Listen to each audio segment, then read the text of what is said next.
விண்வெளித்துறையில் இஸ்ரோ மகத்தான ஒரு சாதனை படைச்சிருக்குங்க. அதாவது இந்த உலகத்திலேயே 4வது நாடா இந்த சாதனையை படைச்சது ரொம்ப பெருமைக்குரிய ஒரு விஷயம் தாங்க. எப்படி இது என்ன என்ன சாதனை அப்படின்னு பார்த்தோம்னா, டாக்கிங் அன்டாக்கிங். அதாவது டாக்கிங்னா ஒரு 2 விண்கலம் வந்து ஒண்ணா சேர்த்துறது தாங்க டாக்கிங். அதாவது இந்த டாக்கிங் முயற்சி வந்து ஜனவரி 16ஆம் தேதி வெற்றிகரமாக இஸ்ரோ பண்ணது எல்லாத்துக்கும் தெரியும்.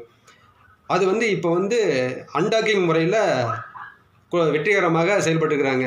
இது உலகத்திலேயே 4வது நாடா வெற்றிகரமாக செஞ்சது மிகப்பெரிய பெருமை தாங்க.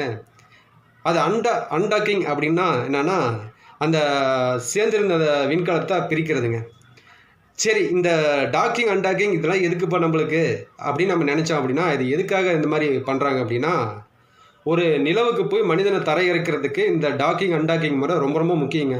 இது இருந்தால் தான் போய் நிலவில் தரையிறங்க முடியும்னு சொல்லிட்டு விஞ்ஞானிகளோட கருத்து. இப்படி இருக்கும் பொழுது உதாரணமாக பார்த்தீங்கன்னா, நம்ம 1969ஆம் ஆண்டு நீல் ஆம்ஸ்ட்ராங் வந்து நிலாவில் போய் கால் வச்சார். இது எல்லாத்துக்கும் தெரிஞ்ச விஷயம்தான். இப்படி இருக்கிற சுச்சுவேஷனில் அவங்க எப்படி இறங்குனாங்கன்னா, இவங்க போகிறதுக்கு முன்னாடியே ஒரு ஒரு விண்கலத்தை வந்து அங்கே நிலவில் சுற்றிட்டு இருக்குங்க, ஆர்பிட்டர் மாதிரி. இவங்க போன விண்கலம் வந்து டைரெக்டாக நிலவில் இறங்கலை. அந்த விண்கலத்தை ஜாயின் பண்ணி அதுக்கப்புறம் இறங்குறாங்க. அதுக்கப்புறம் அங்கே நிலவில் ஆராய்ஞ்சி இறங்கி அதுக்கப்புறம் அந்த அன்டாக்கிங் முறையில் மறுபடியும் அந்த நிலவு மேலே இருக்கிறது ஒன்றா சேர்ந்து அதுக்கப்புறம் பூமிக்கு வராங்க. இந்த முறை தாங்க இந்த டாக்கிங் அந்த அன்டாக்கிங் முறை.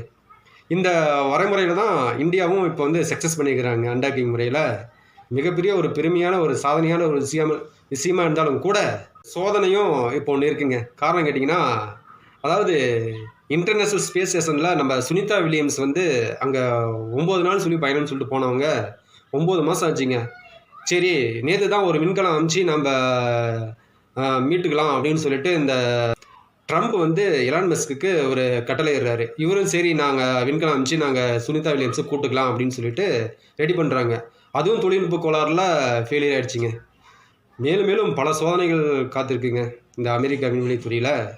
அமெரிக்கானால முடியலையா அப்படிங்கிற ஒரு ஆச்சரியமும் இருக்குங்க, அதிர்ச்சியும் இருக்குங்க. எப்படியாவது சுனிதா வில்லியம்ஸை பூமிக்கு கொண்டு வர சொல்லிட்டு அந்த அரசாங்கமும் ரொம்ப வேண்டுதலாக இருக்குங்க.